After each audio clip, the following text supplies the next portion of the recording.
What is up, Altcoin Buzz? This is Steve, and it is Saturday. I'm making a video for you guys and jumping back into crypto. Jeff had told me that a lot of you were asking about me, and I really appreciate you chiming in. So make sure you hit the like button if you like hearing videos from me about cryptocurrency. And if this is your first time watching Altcoin Buzz, hit the subscribe button and click the bell next to it for notifications while we get started here. So let's take a look. We've definitely seen a little bit of a market rebound over the last month or so with cryptocurrency in general, and certainly a somewhat predictable pattern of a lot of these regaining some of their footings. But one question that I get asked a lot by people that I talk to on the streets and at work and things like that is, hey, you know about cryptocurrency. Should I get involved in crypto? And my answer is always yes, but with a hesitation, because first and foremost, I'm not a financial advisor. I'm not certified to give anybody in any walk of life financial advice, but I do love talking about cryptocurrency, and I do think it's smart for somebody that's curious about it to learn the most by being involved in it. So rather than sitting on the sidelines and checking out the charts and wondering when the best time to get into cryptocurrency is, I think it's smarter and more compelling for somebody to learn about it if they put a little bit of their skin in the game and get invested personally into cryptocurrency. So I can't give somebody advice on what to purchase. I can certainly tell them where they can purchase things that they're interested in, such as getting to Coinbase to buy something, just to get initially into Ethereum or Bitcoin, something that's recognizable like that gives them a sense of ownership. But then once they get involved in it, I feel like they'll spend enough time doing some further research to either figure out and try to understand why their investment makes up and down moves, what type of market conditions, news, and other factors can affect their investment, and then also branch out into other forms of altcoins. Because although Ethereum and Litecoin and all that are actually altcoins, being that they're not Bitcoin, I think there's a lot of other curiosity there that compels a lot of people to want to come back into cryptocurrency, especially right now when we see things starting to do a rebound. I've seen the term bull run being tossed around. Do I believe we're in a bull run? No, not exactly, because I feel like these gains have been kind of ratcheting upwards, taking a little bit of step back as people are taking profit, presumably on some of their investments. And I think we're seeing a slow and steady maturity curve here in cryptocurrency. And I think that's part of what we're going through right now. In the past, cryptocurrency's always had sort of a dip in Q1, and we've gotten past that. We've gotten past the tax quarter here in the mid-April, so now we're into May, and people are looking presumably at long-term strategies for their investments. And what we've seen in years past, if you've watched some of our historical analysis, is that the market tends to trend slightly upwards throughout the summer and even into Q3 and Q4. And Q4, in some cases, if it ends up like last year, may have a little bit of an investment hype, a little bit of an investment craze. But I feel like this time around, because of the awareness that cryptocurrency has, thanks to November and December and January, I think that we are in a maturing period. And that's where we're starting to see investors possibly doing a little less day trading, people holding their investments, and also people only putting in what they can afford to lose. Now, granted, we're also seeing a little bit, if I jump over, we'll see some news, at least a headline here from MasterCard, stating that they've seen fewer crypto purchases on their cards, which has led to a drop in their first quarter growth. So MasterCard has seen a financial impact because there's less money being used on their credit cards and less transactions, of which they make a fee on each and every single transaction. Now that they're counting cryptocurrency purchases as cash advance, which is not advantageous for those due to interest rates and cash advance fees for every purchase, it pretty much prohibited small-time purchases and stuff like that. And some banks were even freezing up people's accounts who are making large purchases or frequent purchases of cryptocurrency using credit cards and things like that. So we're seeing somewhat a little bit of a restriction from the players in the banks in the marketplace. And then we're also seeing a lot more awareness of the ICOs, because there was a lot of investment taking place in ICOs, a lot of possible misuse of ICOs as a type of investment, a lot of pumping and dumping, a lot of really unwarranted hyping of cryptocurrencies. And now I think it's probably not a very lucrative time for many people to get involved and launch an ICO unless they have a very compelling and genuine project. I think the days of trying to raise 50 or 100 million plus on your run-of-the-mill ICO is probably not something that's going to happen these days. So maturity has really seemed to set in mainly from the investor standpoint, and because I think what I've observed and what our YouTube data suggests is that there's a lot less search volume taking place with cryptocurrencies. We have a lot lower subscriber rate as a result of less searches taking place. So there's just a lot less people getting into cryptocurrency right now.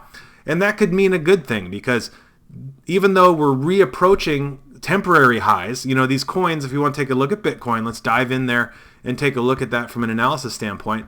It's nearing $10,000. So if we just take a look at the last 3 months, we'll see that Bitcoin is nearing its 3-month high. So it did get to over $11,000 there, and it almost got to $10,000 here earlier today or yesterday.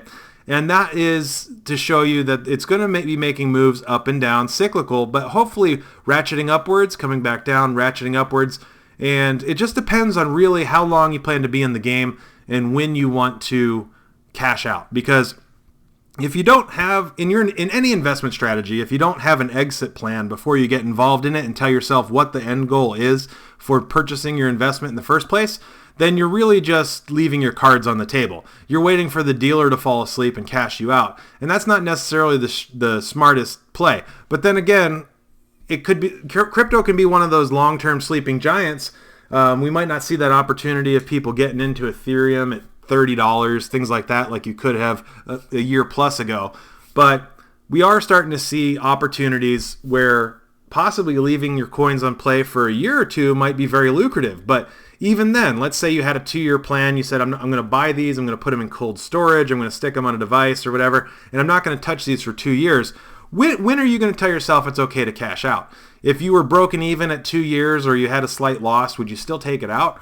Or are you expecting to double, triple, 10x your returns in a period of time? So definitely before you guys get involved, if you're asking yourself, should I purchase more cryptocurrency, or as a new investor, should I get into cryptocurrency?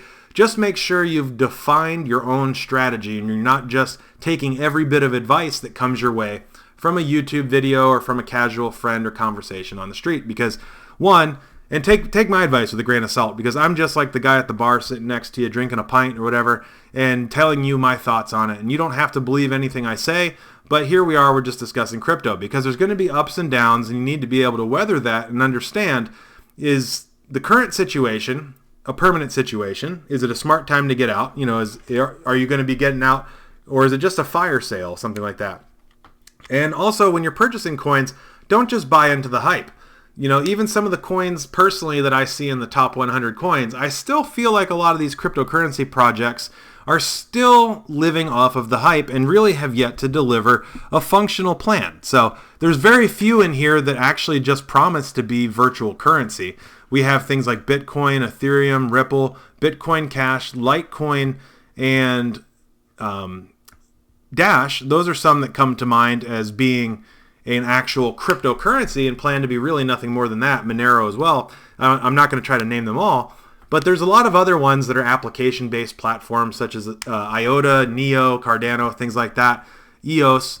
But a lot of these guys still haven't delivered anything functional. We've seen a delivered product from Ethereum at this point, and we've seen a delivered product from Ripple, and Litecoin's finally launched LitePay. We're waiting to see if they still come out with their debit card for that to facilitate Litecoin payments, even at regular brick and mortar stores and online stores that don't even know they're accepting Litecoin as a form of payment. But everything else is really still in that pending status. And I urge you guys, by the end of this year, we're probably going to see a big shakeup here in cryptocurrency, because a lot of the timelines that I recall seeing from these white papers and different project plans when their ICOs were launched really had planned to deliver a lot in Q3 and Q4 of 2018. So that's their first tier deliverables for a lot of these big companies. They bought themselves roughly a year of time or 9 months of time in which to sit back and actually do development work. And it's going to be really telling at the end of this year how many of these projects have delivered a substantial product that people actually value, and how many of them have really just deliberated and come up with excuses in the meantime. So you're going to have to stay abreast of the news if you're going to get into cryptocurrencies, and I highly urge you that. So take a moment to comment below what you guys think. If you had to name any of the coins in the top 20, who do you think is going to make the biggest moves towards the top 5 coins? Now, maybe you could say, hey, it's going to stay the same. EOS certainly notched itself up there. Is it going to be the same 5 by the end of this year in the top 5? Or are we going to see things like Litecoin, the old trustee, come back into play? Or is somebody going to come sweep up from like the bottom of the 100 list, or some coin we haven't heard of yet that's going to come in and be the mover and shaker and end up in the top 5 of cryptocurrency? Now we're just talking in terms of market capitalization because that's commonly how they're ranked. We're not talking about in terms of coin prices, since that's sort of arbitrarily decided based on circulating supply and market cap. But which ones do you think are really going to take it over? And here's one of my thoughts. So I'm not going to tell you everything that I think, but Ethereum, I think, still has a lot of potential, a lot of untapped potential, because they're still trying to solve the scalability issue, of which they are trying to tackle this year. And I don't know if they're going to deliver on it, because they did delay some of the scalability proposals that they had been doing a lot of development on last year, or maybe it was earlier this year, where they sidelined it the day of announcement, the day they were supposed to announce it, and they said, you know what, it wasn't a good fit. So are we going to see things come on and scale the Ethereum platform and make that an even more viable application builder? And what will that do for its market capital? Obviously, it should make it go up. But could Ethereum be the number 1 coin in terms of market cap by the end of 2018? Just proposing a hypothetical there, but it's certainly one of the biggest possible contenders, because at this point there's never been any other coin out there that's quite challenged the market capitalization at any given time of Bitcoin, other than Ethereum being the closest contender. Even a coin like Ripple would have to reach near its all-time highs just to get back to the current market capitalization of Ethereum. And Ripple has seen a little bit of controversy lately and is currently going through a type of lawsuit for potentially offering a security that they didn't label as being a security. And that's to be determined. So not to spread FUD or anything like that to you guys, but I saw it in the news, right? So I'm just saying what I see. But anyways, that's enough about crypto. This has been Steve from Altcoin Buzz. Looking forward to making some more videos for you guys, so stay tuned to our channel. Smash that like button and hit the subscribe button, and we'll take care of you guys in the future.